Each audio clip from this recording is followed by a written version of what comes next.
New Zealand has a plan to tax farmers for their livestock's burps and farts, and it's causing a stink ahead of general elections. The economy is driven by agriculture, with around 10 million cattle and 25 million sheep roaming the nation's pastures. So in the fight against climate change, New Zealand's government has targeted livestock as it drives towards a target of net zero greenhouse gas emissions by 2050. Just under half of New Zealand's emissions come from agriculture, and cattle are the main culprits.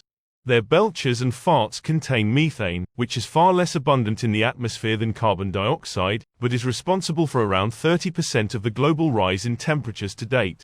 To help combat global warming, New Zealand was one of the first countries to announce it will start pricing agricultural emissions, in effect taxing burps and farts from livestock. Farmers will be taxed according to farm area, livestock numbers, production and their use of nitrogen fertilizer, in an effort to cut agricultural emissions by between 24 and 47% by 2050. Amid fears the pricing will hurt profits and threaten livelihoods, farmers held nationwide protests last October in New Zealand's main cities.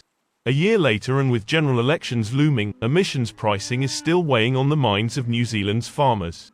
In the latest opinion polls by Taxpayers Union Curia last week, around two-thirds of rural voters said they intended to opt for either National or Classic Liberal Party (ACT).